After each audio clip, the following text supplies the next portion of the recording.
누가복음 2장 40절에서 52절까지의 말씀입니다. 누가복음 2장 40절에서 52절까지의 말씀 같이 한 목소리 읽도록 하겠습니다. 아이가 자라며 강하여지고 지혜가 충만하며 하나님의 은혜가 그 위에 있더라. 그 부모가 해마다 유월절을 당하며 예루살렘으로 가더니 예수께서 12살 될 때에 저희가 이 절기에 전례를 쫓아 올라갔다가 그 날들을 마치고 돌아갈 때에 아이 예수는 예루살렘에 머무셨더라. 그 부모는 이를 알지 못하고 동행 중에 있는 줄로 생각하고 하루길을 가누고 친족과 아는 자 중에서 찾되 만나지 못하며 찾으면서 예루살렘으로 돌아갔더니 사흘 후에 성전에서 만난즉 그가 선생들 중에 앉으사 저에게 듣기도 하시며 묻기도 하시니 듣는 자가 다 그 지혜와 대답을 귀히 여기더라. 그 부모가 보고 놀라와 그 묻히는 가로되 아이야 어찌하여 우리에게 이렇게 하였느냐. 보라 내 아버지와 내가 근심하여 너를 찾아오노라. 예수께서 가라사대 어찌하여 나를 찾으셨나이까. 내가 아버지의 집에 있어야 될 줄을 알지 못하였나이까 하시니 당신이 그 하신 말씀을 깨닫지 못하더라.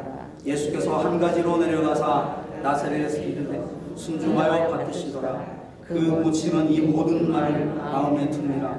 예수는 그 지혜와 키가 살아가며 하나님과 사람에게 더 사랑스러워 가시더라. 아멘. 하나님 감사를 드립니다. 오늘 시간에도 우리 입술을 열어 주의 말씀을 읽었습니다. 이 말씀을 읽은 것으로 끝나지 않게 하옵소서.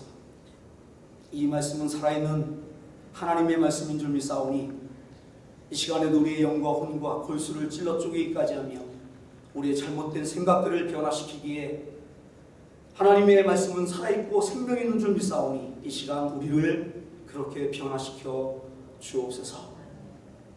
나 자신을 위하여 살았던 삶들이 변화되어 주님을 위한 삶이 되게 하시고 주를 위해 모든 것을 버릴 수 있는 하나님의 종들이 다 될 수 있도록 주여 이 시간에도 주의 말씀으로 우리를 가르쳐 주옵소서. 이 시간도 주님 앞에 나올 때에 거절하지 아니하고 하나님께서 주신 물질의 일부를 떼어 다시 하나님 앞에 돌려드렸사오니 이 물질이 쓰여지는 곳에 하나님의 영광이 나타나게 하시고 드린 손길 위에 주님께서 축복하여 주시되 이 땅 가운데서의 삶이 비록 풍족하진 않을지라도 부족하여 죄를 범치 아니하도록 날마다 하나님께서 채워주시기를 간절히 바라고 원합니다. 피곤치 않게 하옵소서. 하나님 인민의 삶을 믿음으로 이겨낼 수 있도록 주님께서 은혜 중에 함께해 주시기를 간절히 바라고 원합니다. 이 시간에도 부족한 죄인 주의 말씀을 증거 십자가에 감춰주시고 오직 살아있는 하나님의 말씀만을 대변할 수 있도록 주의 종의 입술을 주장하여 주시기를 간절히 바라고 원합니다. 모든 말씀을 지금도 사역사하시는 우리를 구원하여 주신 우주 예수 그리스도의 이름으로 간절히 기도하옵나이다. 아멘. 아멘. 오늘 누가복음 2장 40절에서 52절까지의 말씀을 가지고 자기를 비워 난치의 공부의 말씀을 함께 나누고자 합니다. 우리가 사는 환경이 카페트 생활이어서 일주일에 한 번 정도는 대청소를 해야 할 정도로 먼지가 많습니다. 한 주라도 건너뛰며 먼지나 아니면 티끌들이 머리카락이 발에 밟힐 정도여서 특별한 일이 아니고서는 일주일에 한 번씩 대청소를 합니다. 우리 아이들이 지금은 다 컸지만 예전에 학교 다녔던 예전에는 청소를 하면서 아이들 방에서 가끔 동전을 줍기도 했습니다. 아무 생각 없이 동전을 주워 책상 위에 올려놓든지 아니면 주머니에 넣기도 했었습니다. 그러던 어느 날 동전을 주워 주머니에 넣으면서 무심코 이런 생각이 드는 거였습니다. 역시 불로소득은 사람의 마음을 기분 좋게 한다. 기쁘게 한다. 일 안 하고 벌었으니까 얼마나 좋겠습니까? 그래서 옛말에 공짜라면 양잿물도 마신다고 그랬던 것 같습니다. 비록 동전 몇 개였지만 청소하다가 그냥 주운 거잖아요. 코로 벌은 겁니다. 25점 벌은 거예요. 그런데 가만히 생각해 보니까 내가 청소하다가 25점을 벌은 게 아니더라는 거죠. 원래 내 것이었던 겁니다. 지금이야 애들이 일을 하고 돈을 벌고 머리 컸다고 이젠 부모 말을 아예 들은 척도 하지 않지만 예전 학교 다닐 적에는 학교 안 가고 밖에 나가 돈 벌어 본 적이 한 번도 없었거든요. 중학교 때, 고등학교 때 누가 나가서 돈을 봅니까? 그냥 부모가 주는 거 다 받아서 쓴단 말이죠. 그러니까 자기들 게 하나도 없었던 겁니다. 단 한 번도 힘들게 땀 흘리고 수고해서 돈 벌어 본 적이 없었기 때문입니다. 모든 것이 다 부모로부터 받은 것들이었습니다. 입고 다니는 옷, 신발, 양말, 연필 한 자루까지 모두 다 부모로부터 받은 것들이었습니다. 매일 먹는 밥도 부모가 챙겨줘야 먹을 수 있었습니다. 그리고 더 나아가 생명도 부모로부터 받은 것입니다. 부모가 서로 만나지 않았다면 이 세상에 태어나지도 않았을 인생들입니다. 그런데 자기 방에 있는 것들은 자기 것들이라고, 자기 것이라고 생각하고 믿어 의심치 않더라는 거죠. 내 방에 있는 것은 내 거라는 거, 내 것이라는 거. 단 하나도 자기들이 수고하고 애써서 일하고 돈을 벌어 산 것이 아니면서도 자기 것이라고 생각하더라는 겁니다. 그래서 부모가 아이들 방에 있는 걸 만진다든지 아니면 혹시라도 가져다 쓰기라도 하면 난리 그런 난리를 치고 그랬습니다. 자기 건데 왜 말도 안 하고 썼냐 이거죠. 도로 갖다 놓으라 이겁니다. 말하고 쓰라는 겁니다.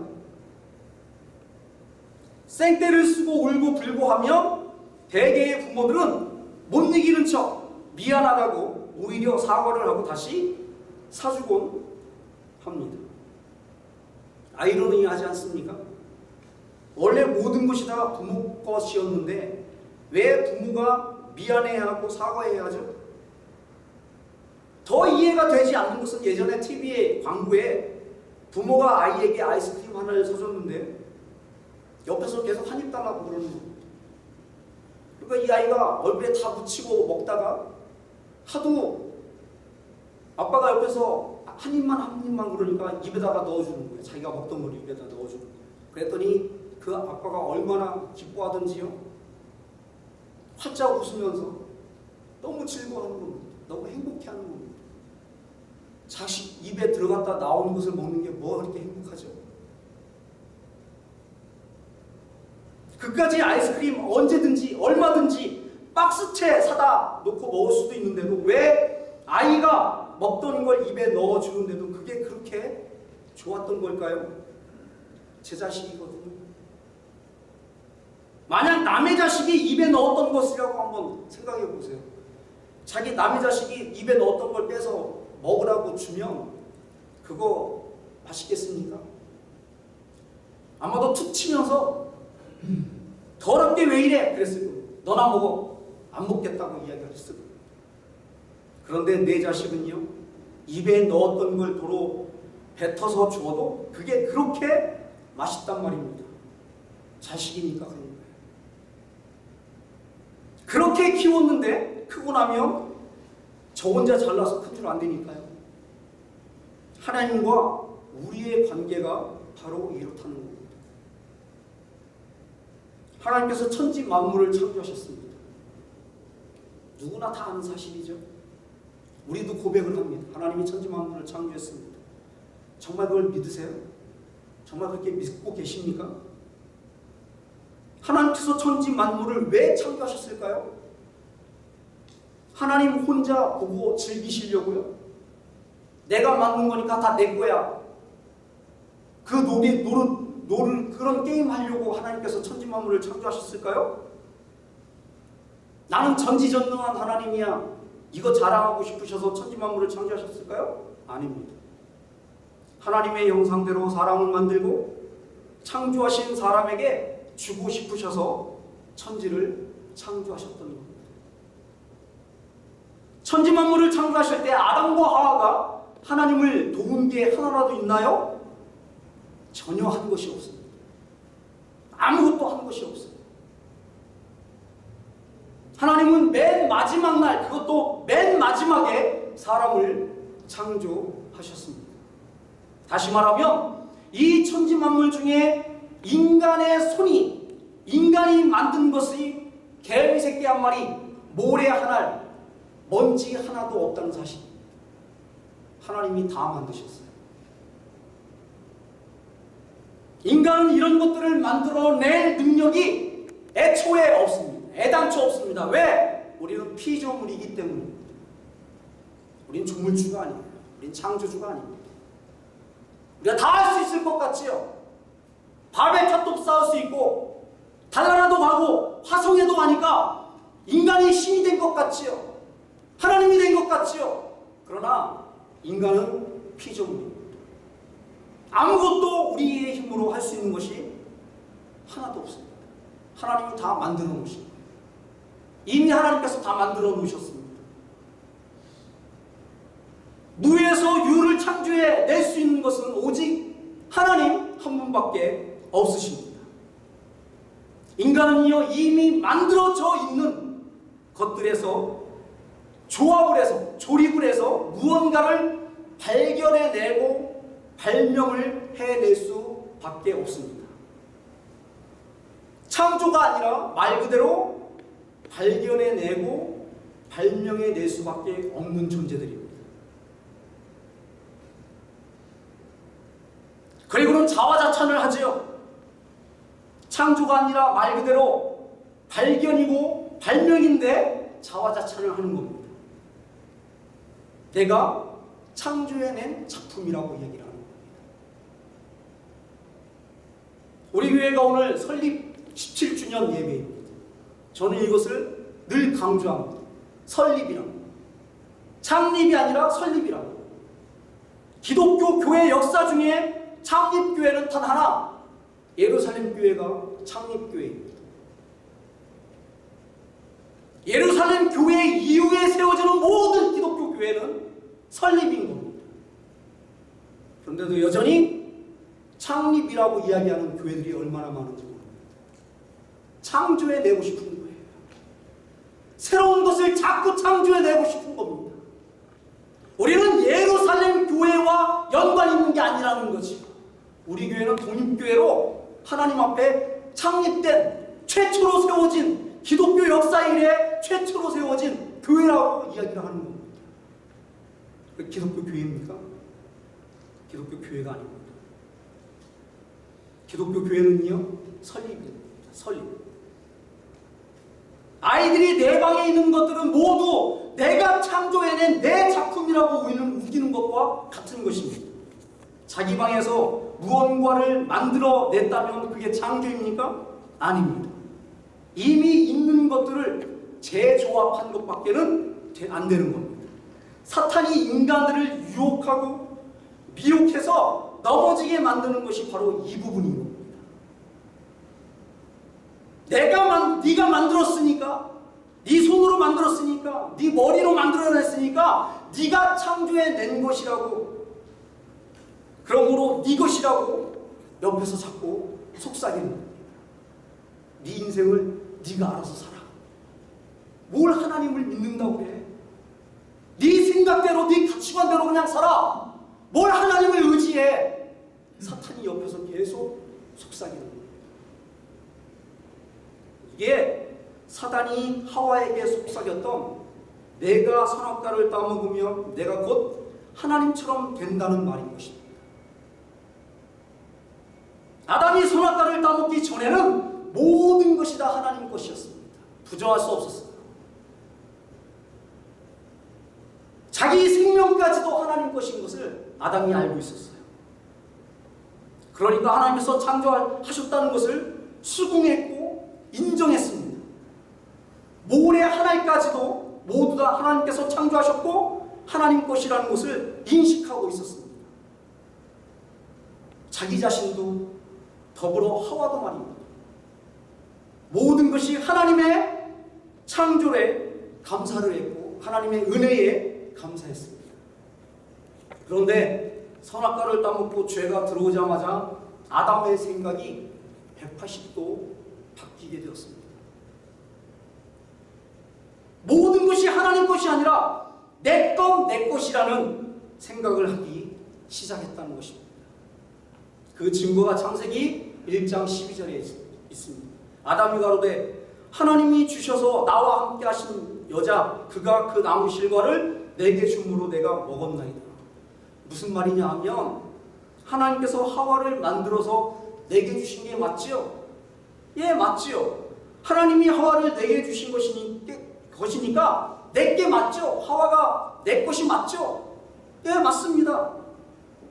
하나님이 주신 그 하와가 그 나무 실과를 내게 주어서 내가 먹은 것인데 무슨 문제라도 있나요? 라는 뜻입니다. 하나님이 내게 주신 하와가, 즉 내 방에 있는 내 것인 하와가 나무 실과를 따서 먹으라 해서 내가 먹은 것일 뿐인데 뭐가 죄가 되냐 이런 뜻입니다. 그 나무 실과로 내 방에 있으니까 내 것이고 그래서 내가 먹은 것인데 뭐가 잘못되었다고 그러십니까? 만약 하나님께서 하와를 만들어 내 방에 안 넣어주셨다면 그 나무 실과를 안 따먹었을 것 아닙니까? 라는 뜻입니다. 그러니까 선악과를 따먹게 된 이유와 변명을 모두 다 하나님께 있다고 말하고 있는 것입니다. 하나님이 이 모든 죄의 결과물이 다 하나님이 만들어 왔기 때문에 그렇다는 거예요. 하나님께 책임을 다 전가해버립니다. 이것이 선악과를 따먹고 전적으로 타락한 인간들의 죄성인 것입니다. 지금 이 지구상에 살고 있는 모든 인간들이 이 죄성을 고스란히 물려받아 살고 있는 것입니다. 이 천지만물 중에 인간 스스로 창조해낸 자기 것이 단 하나도 없는 인간들이 수고하고 애쓰고 땀 흘려 돈을 벌고 집을 짓고 차를 사고 옷을 만들어 입고서는 내가 창조해낸 내 것이라고 그런다니까요. 내 거라는 거죠. 이렇게 우기는 것이 타락한 인간들의 본성인 것입니다. 그런데 신자들도 이와 비슷한 생각을 하고 있으니까요. 교회에서 제대로 안 가르쳐서 그런 것입니다. 성경을 제대로 배워본 적이 없어서 그런 거예요.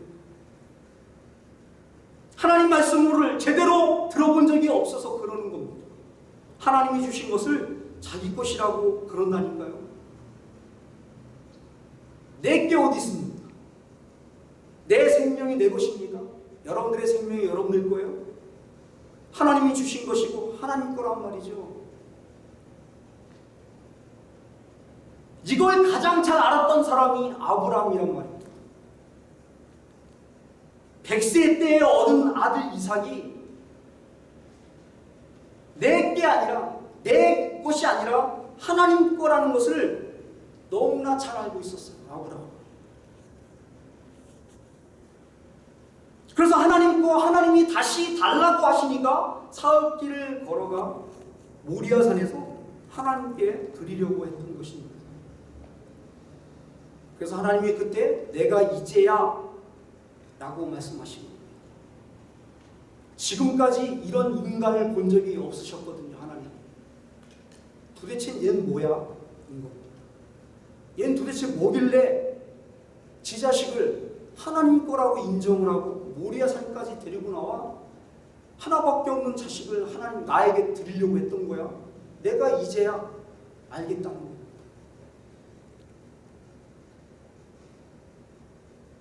지금까지 못 봤던 인간이 튀어나온 겁니다. 앞으로도 없을 거거든요. 아담 타락 이후 지금까지 하나님 거를 하나님 거라고 인정한 인간이 아무도 없었거든요. 그걸 아브라함이 한 거란 말입니다.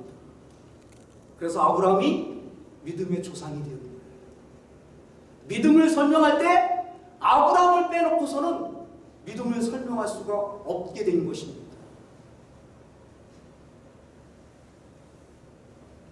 아브라함이 하나님 거를 하나님께 돌려드렸을 때 그것이 비록 하나님께서는 하찮은 것이고 가치 없는 것이라 할지라도 이삭의 생명, 이삭의 목숨, 그게 하나님 편에서 무슨 가치가 있겠습니까?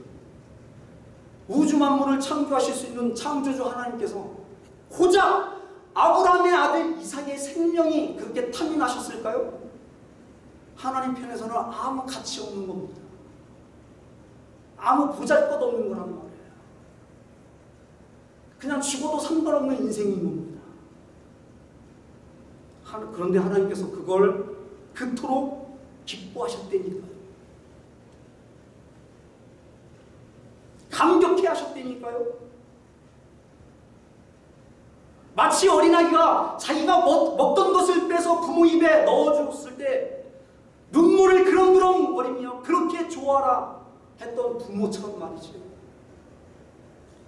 모든 것이 다 하나님 것이지만 우리가 그것을 인정하고 무엇인가를 하나님께 드리면 하나님은 기뻐하시고 감격해 하신다는 사실입니다. 이건 정말 놀라운 일입니다. 창조주신 하나님께서 만들어 놓은 피조물들이 그 손으로 무엇인가를 해서 하나님께 드리면 하나님이 그것을 기뻐하시고 감격해 하신다니까요.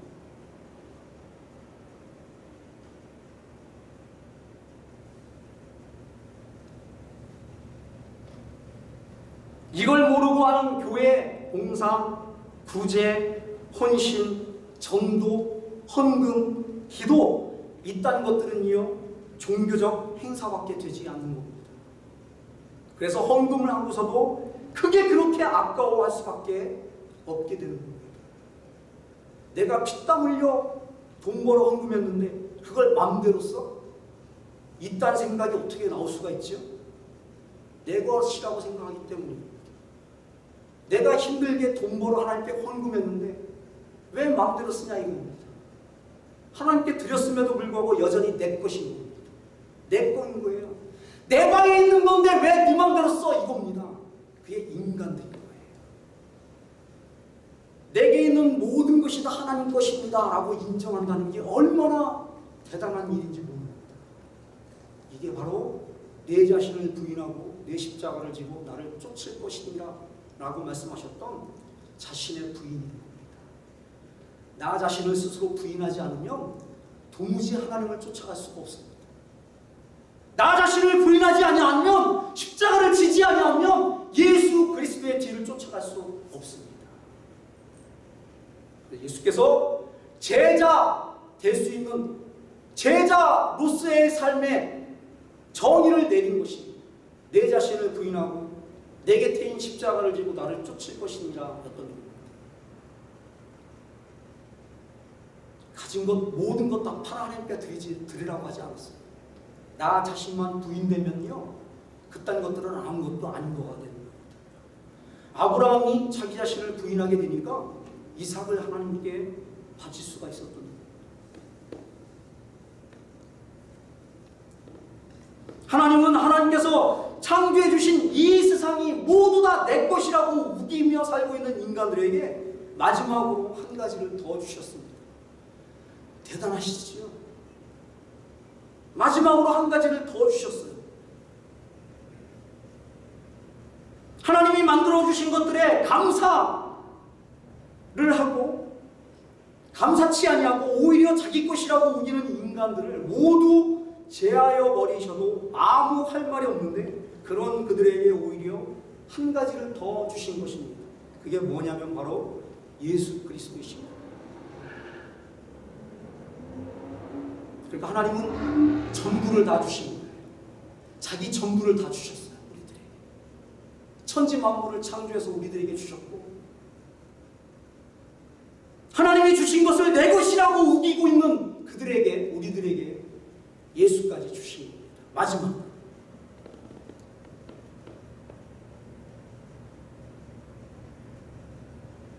우리는 인간들을 모두 제하여 버리셔도 아무 할 말이 없는데 그런 그들에게 오히려 한 가지를 더 주셨습니다. 예수 그리스도. 이걸 아가파의 사랑이라고 이야기합니다. 신적인 사랑, 하나님의 사랑이라고 그런 것입니다. 하나님이 세상을 이처럼 사랑하사 독생자를 주셨으니 이는 저를 믿는 자마다 멸망치 않고 영생을 얻게 하려 하십니다. 하나님 자신을 주신 것입니다. 성자 하나님이신 예수 그리스도를 이 땅에 보내주셨습니다. 내 방에 있는 모든 것은 다 내 것이라고 우기는 인간들에게 마지막으로 독생자 아들까지 주셨던 것입니다.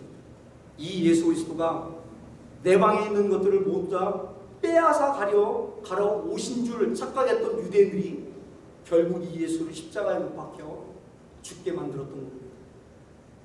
오늘 읽은 본문은 이 세상에 오신, 이 세상이라는 방에 오신 하나님의 마지막 선물이신 예수 그리스도의 어린 시절에 관한 이야기가 기록되어 있습니다. 예수 그리스도의 유년 시절에 관한 기록은 신구약 성경을 통틀어 오늘 우리가 읽은 본문이 전부입니다. 그것도 12살 무렵 6월절날 예루살렘에서 3일 동안 있었던 일을 기록한 것이 고작이란 말입니다. 옛말에 대성 싶은 나무는 떡잎부터 안다라는 말이 있죠. 동양적 사고방식의 영웅은요, 대성 싶은 나무는 떡잎부터 다르다는 얘기입니다. 그래서 영웅들의 어린 시절을 있는 그대로 기록하지 않고 늘 각색, 그러니까 영웅이 된 이후의 모습을 반영해서 어린 시절의 이야기를 그려놓습니다. 상상을 해서 그냥 그려놓는 겁니다. 이순신 그러면 어렸을 때서부터 태어날 때서부터 이순신인 겁니다. 어렸을 때서부터 남달랐다는 것입니다. 그러나 서양적 영웅들은요, 어린 시절의 이야기를 절대 각색하지 않고 있는 그대로를 기록해 놓습니다. 발명왕 에디슨의 어린 시절의 이야기는 너무나 잘 알려진 유명한 이야기입니다. 떡잎부터 노랬습니다. 찌질이에다가 고문관에다가 학교에서는 왕따를 당하고 융통성은 약에 쓸 데도 없어서 알을 품고 20일 동안 있었다는 거 아닙니까? 깨어날 때까지. 하다가 안 되면 포기할 만도 한데 에디슨은 안 그랬어요. 끝까지 가는 겁니다. 알이 깨지든 아니면 알에서 병아리가 나올 때까지인 겁니다. 융통성은 약에 쓸 데도 없는 겁니다. 학교 생활도 잘 적응하지 못해서 결국 졸업도 하지 못했습니다. 그런데 이 아이가 세계적으로 제일 유명한 발명가가 되었다는 겁니다. 지금도 우리가 에디슨의 혜택을 받고 있습니다. 전구를 발견했어요. 발명했습니다. 그러면 이 세상을 구원하신 예수 그리스도의 어린 시절은 어땠을 것 같습니까? 떡잎부터 달랐을까요? 남달랐을까요? 아닙니다. 에디슨 정도의 띨띨이라는 것은 아니었지만 그런데도 일반 아이들과 비슷한 어린 시절을 살아내셨습니다. 그렇게 특출나지도 않았고 뛰어나지도 않았습니다. 어떻게 할 수 있느냐고요? 성경에 예수 그리스도의 어린 시절에 대한 기록이 전혀 없다니까요. 오늘 본문만 빼고 태어나실 때서부터 30세가 될 때까지의 기록이 단 12구절 안에 다 들어있습니다. 어떻게 이럴 수가 있죠? 이 세상을 구원할 구원자가 이 땅에 오셨는데, 이 세상에 오셨는데 한 나라도 아니고 한 개인도 아니고 한 마을도 아닌 이 세상의 죄를 구원하기 위해서 이 땅에 오신 예수 그리스도의 어린 시절, 태어나셔서 30세가 될 때까지의 기록이 겨우 12줄밖에 되지 않습니다. 여러분 이해가 되세요? 어떻게 어린 시절의 기록이 없는데 그 예수를 믿겠다고 그러시는 겁니까? 도대체 그 용기는 어디서 나오시는 거예요? 적어도 이 세상을 구원하실 구원자라며 어린 시절의 그 예수 그리스도의 삶이 정말 우리들 보기에도 하나님의 아들 같다, 하나님의 아들 덥다 라는 삶을 살았어야 되는 거 아닙니까? 그런 기적과 그런 은혜와 그런 성령이 충만해서 살으셔야 되는 거 아니에요? 그런데 그런 기록이 전혀 없고 고작 12구절밖에 되지 않습니다.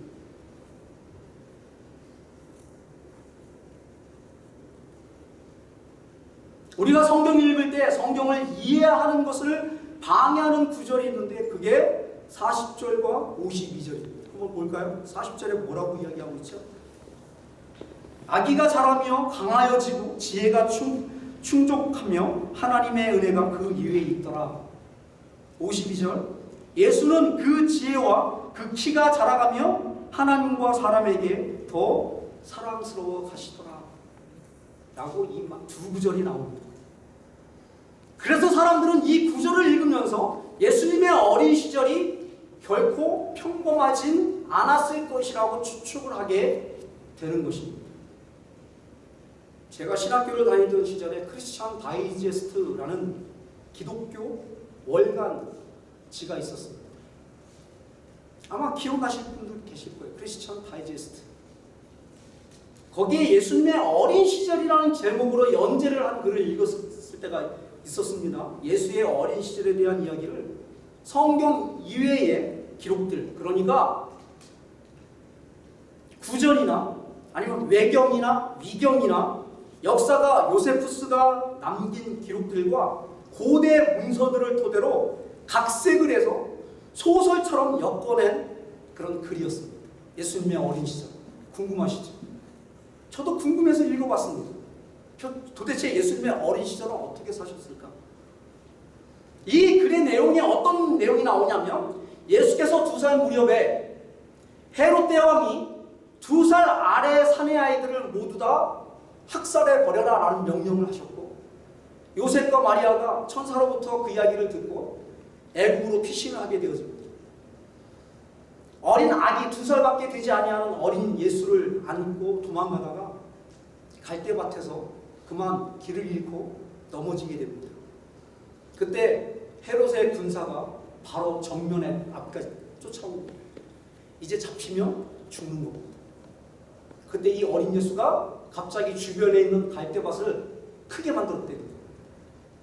사람 키보다 더 높게 만들어서 무사히 탈출을 해서 애굽에 무사히 내려갔답니다. 저도 안 봤으니까 모르겠어요. 근데 그 사람은 본 것 같아요.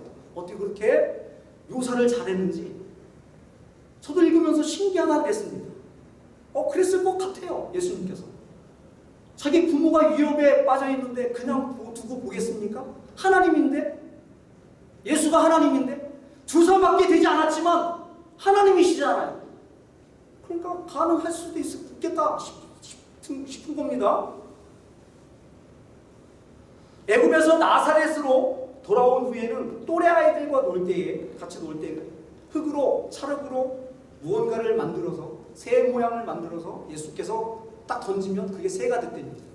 새가 돼서 푸른 날아갔답니다.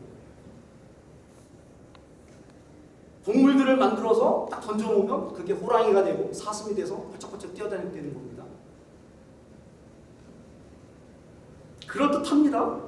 그랬을 것 같아요. 왜? 예수님이시니까. 하나님의 아들이시니까. 아니 하나님이시니까 얼마든지 그러실 수 있으셨을 것 같습니다. 아담도 흙으로 만드시지 않으셨습니까? 하나님께서. 그럼 얼마든지 동물을 만들어낼 수가 있을 거란 말이죠. 요셉 가정의 형편이 그리 넉넉하지가 않았습니다. 목수의 삶이라는 게 그렇게 넉넉할 수가 없겠지요. 요셉 가정 형편이 그리 넉넉하지가 않으니까 하나님께서 사르밧 가구의 집에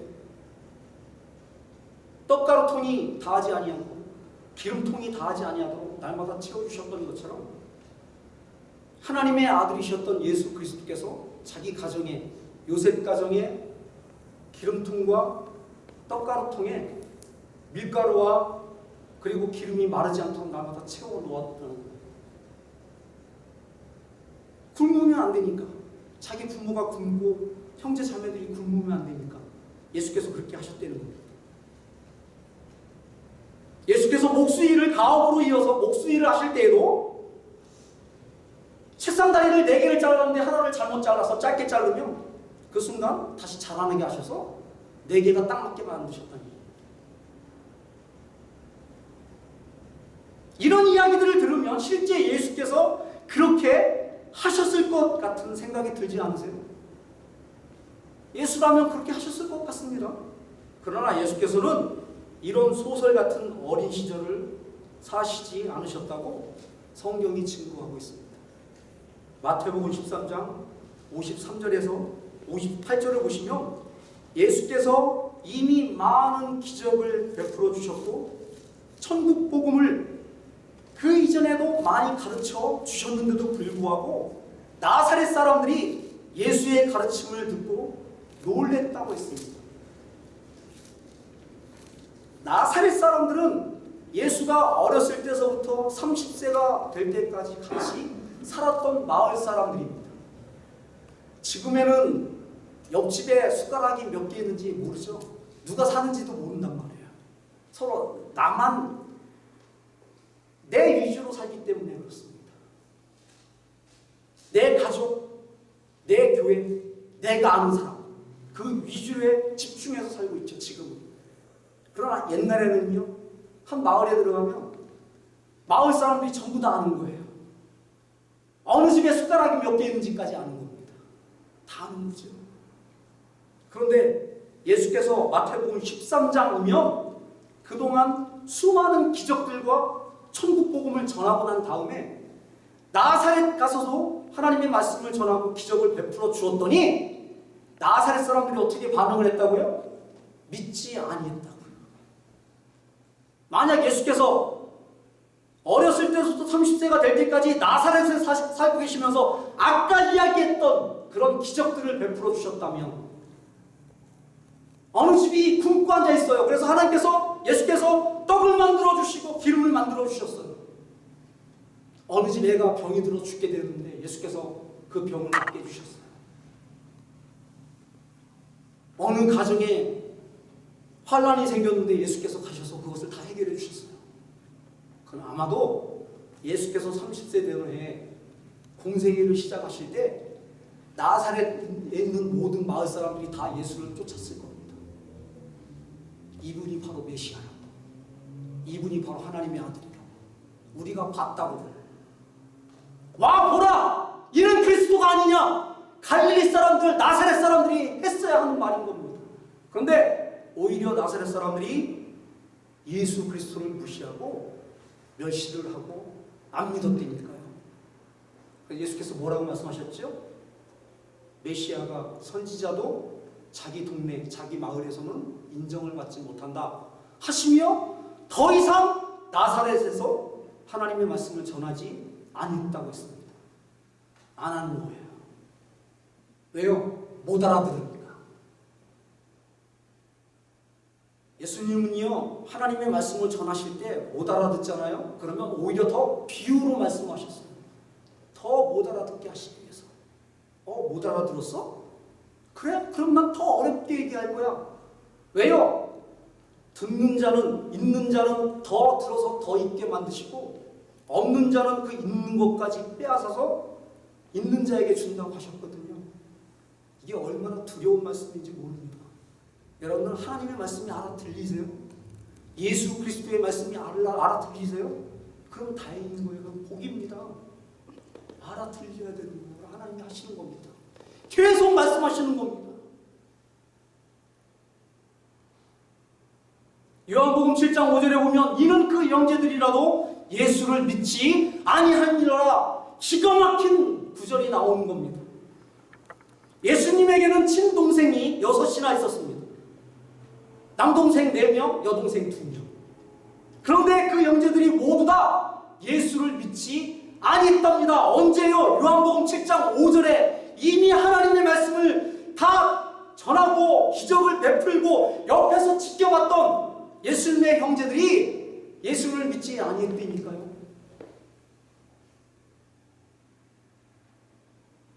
만약 오빠가 평소에도 조금이나마 특출나거나 남달랐거나 가끔 기적이라도 베풀어 주었다면 형제들이 제일 먼저 예수의 하시는 일을 믿겠다고 나섰겠지요. 안 그렇겠습니까? 여러분들 가족 가운데 특출난 애가 하나 생겼어요. 영재가. 그거 안 믿겠어요? 밀어줄 거 아닙니까? 아 그래 너는 특이한 애다. 넌 유전자가 우리 유전자가 다르다. 넌 정말 특이한 애니까 너 참 잘해봐 그러면서 후원을 해주지 않을까요? 야 넌 특출나니까 발로 밟아버리는 형제가 어디 있습니까? 없어요. 그러니까 예수께서는 30세가 될 때까지 6형제들에게 그냥 평범하게 사셨던 거예요. 지극히 평범하게. 너무나 평범하게 일반적으로 우리가 살고 있는 우리의 삶 그대로를 사신 거예요. 먹지 못하면 배고파셨고 잠자지 않으시면 힘드셔서 졸으셨고 병이 생기면 걸리면 아파하셨고 다른 사람들이 아파하면 같이 눈물을 흘려주시면서 사셨던 거예요. 30년을 그렇게 사셨어요. 예수께서.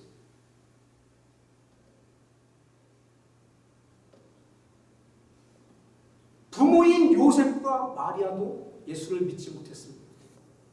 사복음서에 어머니 마리아에 대한 기록은 나오는데 아버지 요셉에 대한 기록은 전혀 없어요. 사복음서에. 그 얘기는 무슨 얘기일까요? 아버지 요셉은요, 어쩌면 예수께서 십자가 못 박혀 죽고 부활하는 그날까지 예수를 메시아로 믿지 않았을지도 모릅니다. 예수가 십자가 못 박혀 죽고 사흘 만에 부활한 이후에 제자들의 소식을 듣고 복음을 듣고 그 다음에서야 내가 낳은 자식 예수가 바로 하나님의 아들이구나라는 것을 알게 되었는지도 모릅니다.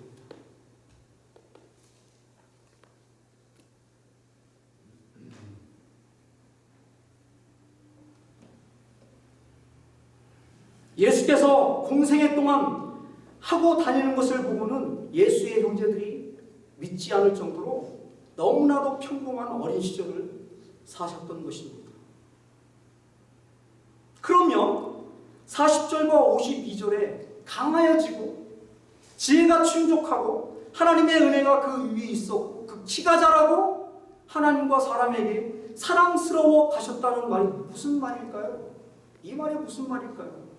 강해졌다는 것은 말 그대로 실제 강인한 사람이 되었다는 것일까요? 지혜가 충족했다는 것은 실제로 박학다식, 그러니까 학박사가 되었다는 말일까요? 하나님의 은혜가 그 위에 있었고 그 키가 자랐다고 그러니까 실제로 키가 구척장신이 되고 성인 군자가 되어서 머리 뒤에 후광이 생기는, 누가 봐도 한눈에 하나님의 아들이시구나 라는 것을 알아볼 정도로 은혜스럽고 자비스러운 모습이셨을까요? 예수께서? 그러나 예수님은요, 그의 형제들조차도 우리 형이, 우리 오빠가 아버지 요셉을 따라다니며 목수일을 열심히 잘하고 있다가 갑자기 왜 저러고 돌아다니는 것인지 도무지 이해할 수가 없었을 정도로 너무나 평범하게 사셨던 것입니다. 이와 같이 평범한 사람으로 살아내시려면 강해야 되는 거예요. 역설적이지만 이렇게 평범하게 사시려면 강하셔야 되는 겁니다.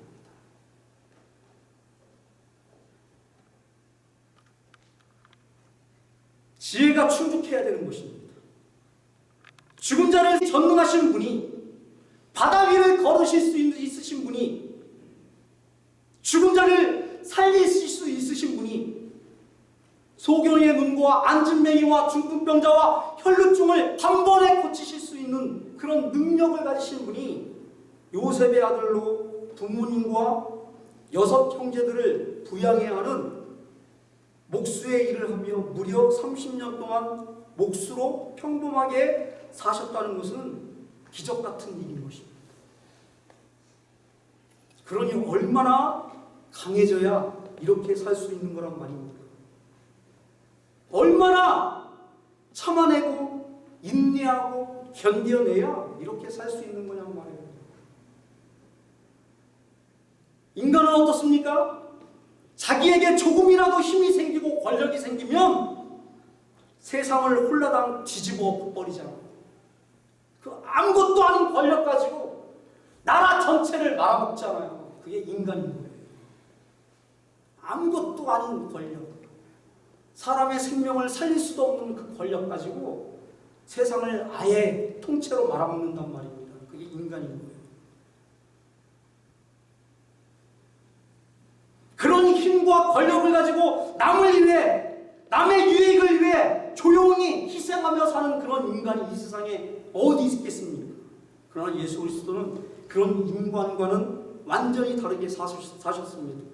이 세상을 구원할 구원자로, 메시아로, 하나님의 아들로 이 세상에 오셨지만 무려 30년 동안을 한결같이 너무나 지극히 평범하게 사셨단 말입니다. 한 청년으로 나사렛에서 목수의 아들로 30년을 사신 거예요. 하나님이 왜 나를 안 쓰시냐고요? 하나님이 여러분들을 왜 안 쓰실까요? 하나님의 때가 아직 안 됐기 때문입니다. 그 외에는 답이 없어요. 하나님의 때가 어쩌면 우리가 숨을 거두는 그 순간일지도 모릅니다. 아무도 모르는 거예요. 하나님의 시간과 하나님의 때는 아무도 몰라요. 하나님만 아시는 겁니다. 다만 우리가 조급해하는 거예요. 시간은 자꾸 지나가고 세월은 지나가고 있는데 하나님은 여전히 침묵하고 계시는 것 같단 말이죠. 우리 입장에서는 하나님이신 예수 그리스도는 30년의 세월을, 30년 동안의 시간을, 그 긴 세월을 목수의 일을 하시면서 6 형제와 2 부모님을 섬기며 봉양하며 사셨습니다. 얼마나 강하셨을까요? 그 마음이 얼마나 강했을까요? 얼마나 지혜로웠을까요? 51절에 예수께서 한 가지로 내려가사 나사렛에 이르러 순종하여 받으시더라 라고 말씀하고 있습니다. 그렇게 사셨어요. 한 가지로 내려가서, 나사렛에 내려가서 순종하며, 부모에게 순종하며, 하나님에게 순종하며 받드시며 사셨습니다. 그 모치는 이 모든 일을 마음에 두니라라고 했습니다. 빌립보서 2장 7절, 오히려 자기를 비워 종의 형체를 가져 사람들과 같이 되었다고 했습니다. 예수께서는 철저하게 자신을 비우셨습니다. 그리고 완전한 사람이 되셨던 것입니다. 그 안에 신성이 있었지만 그 신성의 영역을 단 한 번도 사용하지 않으셨습니다. 십자가를 지실 때에도 얼마든지 십자가에서 내려올 수 있는 신성이 그 안에 있었지만 그 신성을 비우시고 죽기까지 순종하셨습니다. 십자가에 못 박혀 죽으셨던 겁니다. 하나님이, 창조주가, 조물주가 죽어버린 겁니다. 무소부재하시는 하나님께서, 천지를 창조하신 하나님께서, 못하실 일이 없으신 전지전능하신 하나님께서 사람, 즉 죄안된 육신을 입고 사람이 되신 것입니다. 그리고 무려 30년간을 사람으로서 사람이 겪으며 살아야 하는 인생의 생사고락을 직접 체휼하신 것입니다. 그러니 여러분들의 삶을 예수 그리스도께서 왜 모르시겠습니까? 우리의 삶의 어려움을, 우리의 삶의 고난을, 우리가 인생을 살아가면서 겪게 되는 그 환난을 예수 그리스도께서 왜 모르시겠습니까? 적어도 여러분들은 태어나실 때 그래도 요 위에서 태어나셨을 거 아닙니까? 예수 그리스도는 말구 위에서 태어나셨습니다. 아무것도 없는 상태에서 이 세상에 오셨습니다. 적어도 여러분들은 예수 그리스도보다는 낫습니다. 시작이. 그런데 왜 없다라고 생각하시는 거죠? 왜 나는 가진 게 없다고 생각하시는 겁니까? 하나님이 다 주셨잖아요. 방을 만들어서 이 방에 있는 게 전부 다 내 거야 라고 말씀해 주셨잖아요. 그 방에 있는 것 조금 떼어서 하나님 드시옵소서 하는 게 뭐가 그렇게 어렵습니까? 그거 하셔야 된다니까요. 하나님은 그 작은 것을 받으시면서 이렇게 말씀하시는 거예요. 그래, 내 방 전체를 나한테 준 것으로 내가 인쳐줄게. 그게 11조인 겁니다.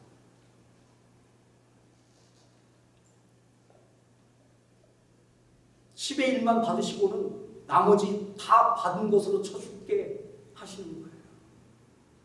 11조 들여서 복 받을 생각은 꿈에도 하지 마세요. 그건 하나님 겁니다. 하나님 것 떼먹으면 안 되는 거예요.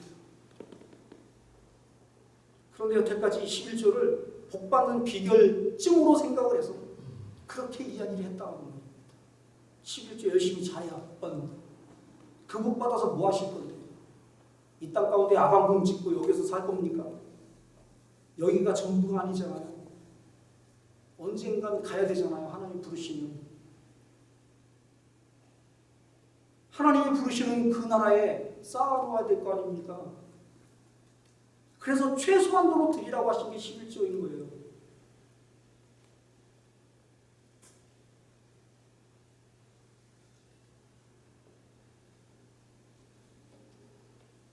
예수 그리스도는 종의 형체를 가져 종으로서의 삶을 사셨습니다.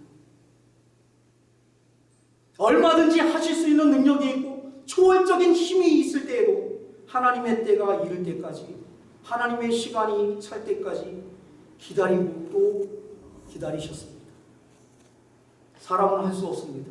그러나 예수님은 얼마든지 하실 수 있습니다. 우리 열방교회의 부흥은 사람이 할 수 있는 것이 아닙니다. 사람이 할 수 있는 일도 아닙니다. 하나님의 때가 이를 때까지, 하나님의 시간이 찰 때까지 기다리고 또 기다릴 것입니다. 그때가 이를 때까지 우리에게 지혜를 충족히 부어주시기를, 우리에게 하나님께서 강하게 해주시기를, 하나님의 은혜가 더욱 넘치시기를, 하나님과 사람 앞에 더 사랑스러워가는 열방교회와 성도들이 되시기를 우리 주 예수 그리스도의 이름으로 간절히 축원합니다. 기도하겠습니다. 하나님 감사를 드립니다. 우리 열방교회가 17년이 되었습니다. 열방교회가 이곳에 있는지도 모르는 사람들이 더 많은 줄 압니다. 너무나도 작은 교회, 볼품없는 교회예요. 내세울 만한 것도 없는 그런 교회이지만 하나님께서 지금까지 우리 열방교회를 이끌어 주시니 너무나도 감사를 드립니다. 이곳에 하나님의 교회를 세워주시니 너무나도 감사를 드립니다. 이 강단에서 하나님의 말씀이 선포되게 하여 주시니 너무나도 감사를 드립니다. 이 교회를 통하여 하나님 영광받아 주옵소서. 말로만 하나님께 영광 돌리는 것은 숫자에 있지 않다고 말하는 것이 아니라 우리의 삶 가운데 그것이 드러나게 주님이 축복하여 주옵소서. 우리는 지혜가 없습니다. 우리는 강하지도 않습니다. 그러나 우리는 하나님의 때를, 하나님의 시간을 기다립니다.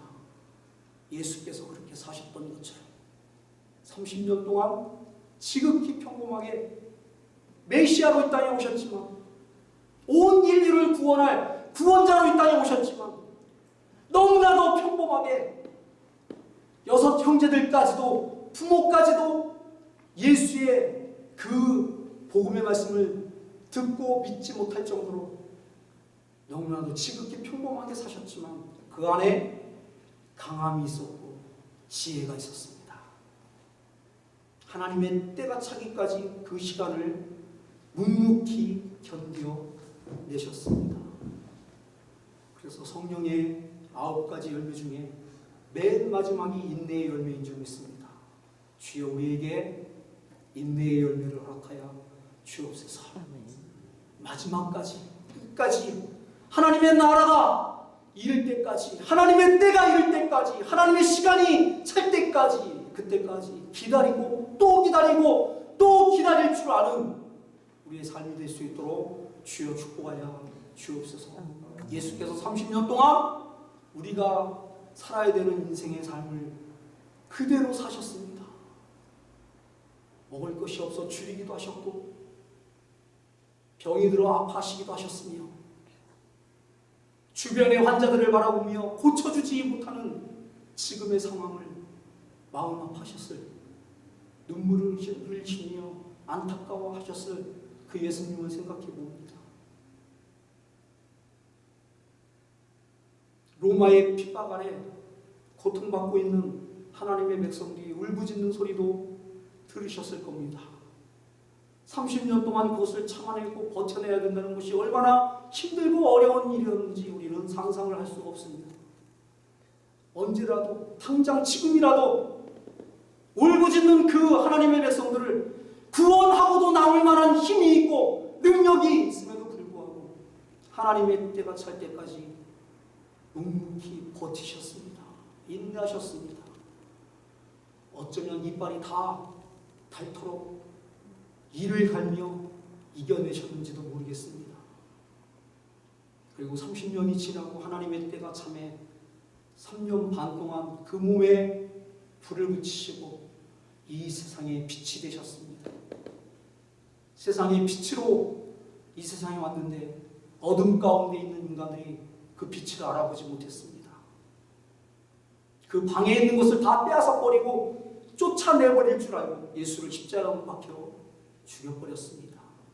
지금 우리의 삶이 과연 내 방 안에 있는 것을 하나님 것이라고 인정하는 그런 삶을 살고 있는지 다시 한번 우리의 삶과 우리의 신앙을 점검할 수 있도록 주여 축복하여 주옵소서. 이것이 하나님 앞에서 우리가 계산해야 할 믿음의 신앙의 고백인 줄 믿습니다. 주여 우리 열방교회를 그렇게 사용하여 주시고 한 영혼 한 영혼 보내주셔서 빈자리가 차고 넘치는 그날 모든 영광을 하나님께 올려드리는 우리 열방교회가 될 수 있도록 주여 축복하여 주옵소서. 하나님이 함께 하심을 감사를 드리며 모든 말씀을 지금도 살아 역사하시는 우리를 구원하여 주신 우리 예수 그리스도의 이름으로 간절히 축원하고 기도하옵나이다. 아멘.